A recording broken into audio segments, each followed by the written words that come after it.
जयप्रकाश और दीप कमल एक ही ऑफिस में काम किया करते थे और दोनों एक ही मकान में साथ ही किराए पर रहा करते थे। वो दोनों बहुत ही रंगीन मिजाज के थे। उनकी रंगीन मिजाजी का आलम ये था कि 59 साल की उम्र में भी उनके बीच चर्चा का विषय लड़कियां होती, और सिर्फ चर्चा का विषय ही नहीं, दोनों मिलकर लड़कियों को ताड़ते भी थे।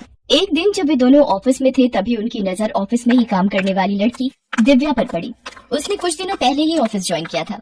जयप्रकाश उसे देखकर आहें भरने लगता है।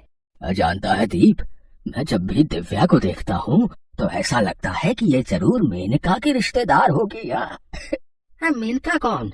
अपने ऑफिस में कोई मेनका तो काम नहीं करती। अबे बुद्धि गिरवी रख दिया है क्या? है? अरे मैं ऑफिस की किसी मेनका के बारे में बातें नहीं कर रहा हूँ। तो किसकी बात कर रहा है? स्वर्ग की अप्सरा मेनका की। जैसे उसने विश्वामित्र की तपस्या भंग की थी, इसे देखता हूँ तो मेरा भी काम डिस्टर्ब हो जाता है। वे दोनों उसे देखकर बातें कर ही रहे होते हैं कि दिव्या जयप्रकाश के पास आती है।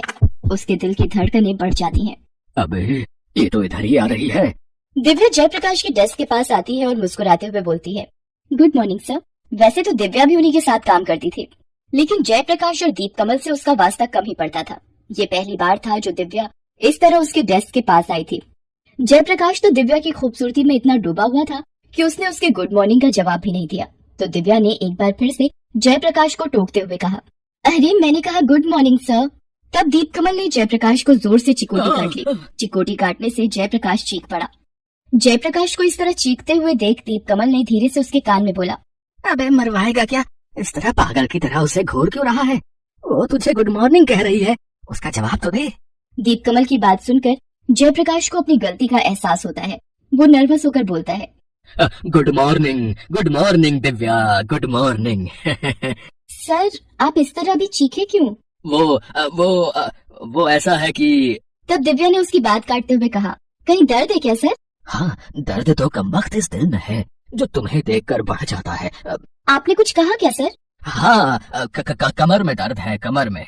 हाँ सर, इस उम्र में तो दर्द रहता ही है। आप बोलिए तो मैं एक होम्योपैथिक डॉक्टर का पता आपको दे दूं। Homeopathic doctor? वो किस लिए? अरे सर, आपके दर्द के लिए और किस लिए। 1 महीने में दर्द बिल्कुल ठीक हो जाएगा। मेरी दादी को तो बहुत आराम हुआ है वहाँ की दवाई से। उसकी बात सुनकर दीप कमल की हंसी छूट जाती है। वो जयप्रकाश की ओर मुस्कुरा कर देखता है, फिर दिव्या से कहता है, हाँ, दे देना पता। ऑफिस से छुट्टी के वक्त दे देना है। दिव्या चली जाती है। उसके जाने के बाद दीप कमल जयप्रकाश को टोंट मारते हुए कहता है कि अरे तू बुढ़ा हो गया और अब तो ये ऑफिस वालों को भी दिखने लगा है, तभी तो डॉक्टर के पास तुझे जाने को कह रहे हैं। दीप कमल की बात सुनकर जयप्रकाश उससे कहता है, अरे बुढ़ा होगा तेरा बाप। जयप्रकाश और दीप कमल पर उनकी उम्र के कारण कोई शक नहीं करता था और वो दोनों इसी का फायदा उठाते थे। जयप्रकाश और दीप कमल दोनों की पत्नियां अब इस दुनिया में नहीं रही। वैसे जब उनकी पत्नियां जीवित भी थीं, तो भी उनकी आदत ऐसी ही थी। उन दोनों की पत्नियां भी उन्हें समझा कर स्वर्ग से धार गईं। लेकिन इनकी आदत कुत्ते की उस पूंछ की तरह रही जो 6 महीने नदी में रहने के बाद भी सीधी नहीं हो सकती थी। एक दोपहर वे दोनों लंच टाइम में लंच कर रहे थे, तभी ऑफिस की एक और लड़की जिसका नाम नंदिनी था, जो लगभग 21 साल की थी, वो उनके पास आकर बैठ गई। नंदिनी के नाम पर दीप कमल का दिल किसी बॉल की तरह उछलने लगता था। ये बात जयप्रकाश जानता था। हेलो सर, बहुत दिनों से दिल कर रहा था आप लोगों के साथ बैठकर लंच करूं। आज मौका मिल गया। मौका तुम्हें नहीं, हमें मिला है। मेरी रानी। आपने कुछ कहा क्या सर? मैंने नहीं तो तुमने कुछ सुना क्या है? सुना तो नहीं सर, पर मुझे लगा कि शायद आप मुझसे कुछ कहना चाहते हैं। नहीं, ऐसा तो नहीं है। लेकिन मेरे साथ ऐसा है। मैं आपसे कुछ जो मैं कई दिनों से चाह रही थी आपसे कहना। नंदिनी की बात सुनकर दीप कमल के चेहरे पर एक रहस्यमयी मुस्कान छा गई। उसने एक्साइटेड होकर बोला, कौन सी बात? अरे किसी बात को दिल में ऐसे दबा कर नहीं रखना चाहिए। हाँ, तुम जल्दी से बोल दो। सर आप मुझे बहुत पसंद है। बहुत मतलब बहुत। नंदिनी की इस बात को सुनकर दीप कमल के गले में खाना फंस गया। वो जोर जोर से खांसने लगा। अरे सर क्या हुआ आपको? आप इस तरह खांसने क्यों लगे? नंदिनी टेबल पर रखे पानी के गिलास को उसकी तरफ बढ़ाते हुए कहती है, सर आप जल्दी से पानी पी लीजिए। हाँ तो तुम क्या कह रही थी नंदिनी? आप ठीक तो है ना सर? हाँ, मैं तो बिल्कुल ठीक हूँ। जानते हैं सर, आपको जब भी देखती हूँ तो मुझे मेरे दादाजी की याद आ जाती है। वो बेचारे पिछले साल हमें छोड़कर चले गए। लेकिन जब भी आपको देखती हूँ तो लगता है दादाजी आ गए हैं फिर से मेरे पास। सर, अगर आप बुरा ना माने तो मैं आपको दादाजी बुला सकती हूँ क्या? इस बार बारी जयप्रकाश की थी। वो दीप कमल की ओर मुस्कुराते हुए देखता है। दीप कमल शॉक्ड सा बैठा हुआ था। तब तक लंच टाइम खत्म हो गया था। नंदिनी वहाँ से जा चुकी थी। और दादाजी कैसे हो? कर ले, तू भी कर ले मजाक। हाँ, एक तो मेरा दिल पके हुए आम की तरह टूट कर गिर गया है, और तू है कि मजाक कर रहा है मेरे साथ। है अबे, क्या मैं इतना बुढ़ा हूँ है जो मुझ में उसे अपना दादा दिखता है? अरे छोड़ ना यार, बकवास करती है वो। अरे हम दोनों तो अभी जवान है, जवान।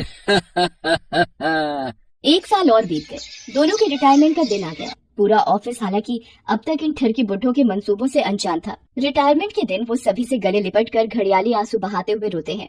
जयप्रकाश दिव्या को गले लगाकर रो रहा है। अब बहुत याद आएगी तुम्हारी दिव्या, कितना साथ रहा है तुम लोगों का। दीप कमल नंदिनी को गले लगाकर रो रहा है। सर, आप लोग अपना ख्याल रखिएगा। किसी भी चीज की जरूरत होगी तो बेहिचक कह दीजिएगा। मेरा नंबर तो आपके पास है ही। दोनों रिटायर हो गए। करने को अब उनके पास कुछ नहीं था और दूसरा ताड़ने को भी अब कोई नहीं थी। लेकिन फिर एक दिन उनकी नजर अपनी मकान मालकिन के एक रिश्तेदार अनु पर पड़ी, जो हाल ही में यहाँ पढ़ाई करने आई हुई थी। अब तो दोनों का दिल उसे देखकर लट्टू की तरह नाचने लगा। आय हाय, इसे कहते हैं किस्मत। अब तो घर में भी ऑफिस वाले सुख मिलेंगे। हाँ। देख, तुम इस लड़की से दूर रह। हाँ, ये तेरी भाभी है। हाँ।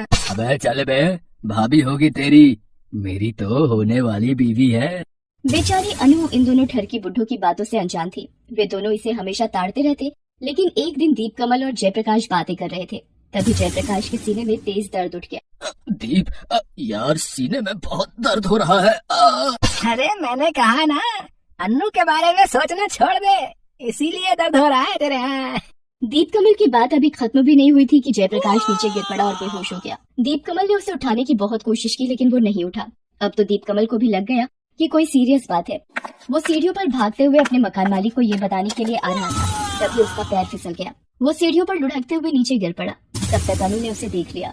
मेरा दोस्त जयप्रकाश, जयप्रकाश। ये कहते हुए वो बेहोश हो गया। उसके सिर में बहुत चोट लगी थी और सिर से लगातार खून बह रहा था। अनु बेचारी उस समय घर में अकेली थी। वही किसी तरह दोनों को अस्पताल ले गई। डॉक्टर ने उन दोनों को तुरंत एडमिट कर लिया। जयप्रकाश को हार्ट अटैक आया था। उसकी हालत तो काबू में आ गई, लेकिन दीप कमल की हालत बिगड़ती जा रही थी। डॉक्टरों की बहुत कोशिश के बावजूद भी वो बच नहीं सका। जयप्रकाश को जब होश आया तो उसका मकान मालिक और अनु उसके पास खड़े थे। जयप्रकाश होश में तो आ गया, लेकिन अपने सबसे बेस्ट फ्रेंड को अपने पास ना पाकर उसे बहुत आश्चर्य हुआ। वो उस पर मन ही मन गुस्सा भी हुआ।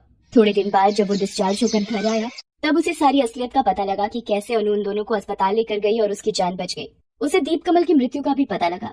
उसे उसके जाने का बहुत अफसोस हुआ, लेकिन इस घटना के बाद उसके मन में एक बात आई कि आज तक के उन लोगों के बुरे कर्म की सजा ही उन्हें मिली। जयप्रकाश अब बिल्कुल बदल चुका था। अनु में अब उसे अपनी पोती दिखने लगी थी। वो अपने पुराने दिन को याद करता तो कभी कभी उसे अपने आप से घिन भी आ जाती थी।